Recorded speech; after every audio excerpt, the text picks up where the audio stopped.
မင်္ဂလာပါရှင်ဒီနေ့မှာတော့ reorder question 63 rare brain disease ဆိုတဲ့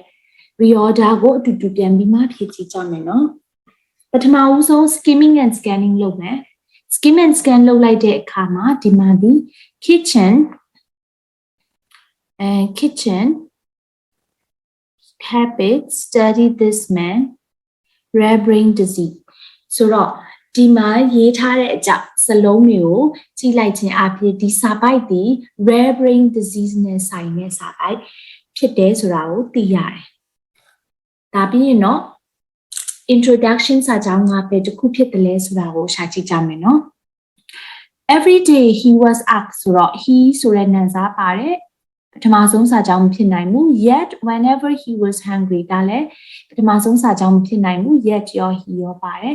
it offer it ဆိုတဲ့ pronoun ပါတယ်ပထမဆုံးစာကြောင်းမဖြစ်နိုင်ဘူး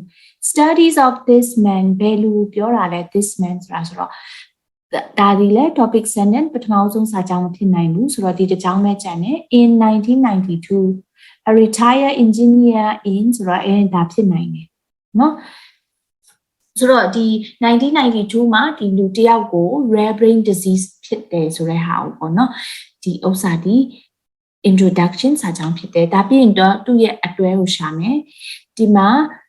pronoun rules အရာ he ဒီမှာလဲ he ပေါ့နော်ဆိုတော့ဒီနှစ်ခုတည်းကဘယ်ဟာအရင်လာမှာလဲ every day he was asked ဒီမှာသူ့ရဲ့ wipe out his memory အကုန်လုံး memory ပျောက်သွားတယ်ဆိုတဲ့အခါကျတော့ဒီမှာ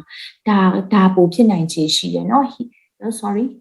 He was asked where the kitchen was and every day didn't have the foggiest ideas. So wipe out his memory ဖြစ်သွားတယ်ဆိုတော့ဒီဟာအရင်လာမယ်ဒါပြီးတော့နောက်ထပ်တစ်ခုဒီ study of this man it offer yet whenever he was ဆိုတော့ဒါဒီလည်းမဖြစ်နိုင်တော့ဘူးဒါဒီလည်းမဖြစ်နိုင်တော့ဘူးဆိုတော့ဒီဟာဖြစ်လောက်တယ်ဘာလို့လဲဖတ်ကြည့်မယ် yet whenever he was hungry he got up and propelled himself straight to the kitchen to get something food ဒီမှာလည်း kitchen အကြောင်းပြောတယ်ဒီမှာလည်း kitchen ပေါ့နော်ဆိုတော့သူတို့နှစ်ခုဒီအတွဲဒါပြီးလို့ရှိရင်သူရဲ့အတွဲကိုထပ်ရှာမယ် it offer ဘာကို of ဘယ်ဥစ္စာ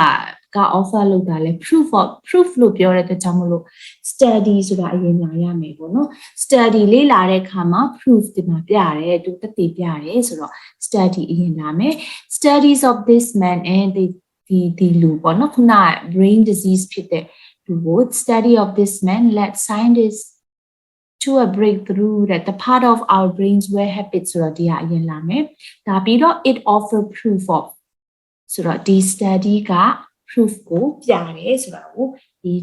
proof ကိုပြတယ်ဆိုတာကိုပြန်ပြောထားတဲ့စာကြောင်းဟုတ်တယ်ဆိုတော့ဒီလိုလေးစဉ်းစားပြီးမှစီထားတဲ့ reorder ဟာဟုတ်သလားမဟုတ်ဘူးလားဆိုတာကိုအဖြေစစ်ကြည့်မယ် okay ဖြေအကုန်လုံးမှန်သွားပါပြီဘယ်လိုစဉ်းစားပြီးမှဒီ reorder ကိုဖြေရှင်းတယ်လဲဆိုတာကိုနိုင်နားထောင်ကြည့်တဲ့အခါမှာနားလည်မယ်လို့မျှော်လင့်ပါတယ်အားလုံးကိုလည်းကျေးဇူးတင်ပါတယ်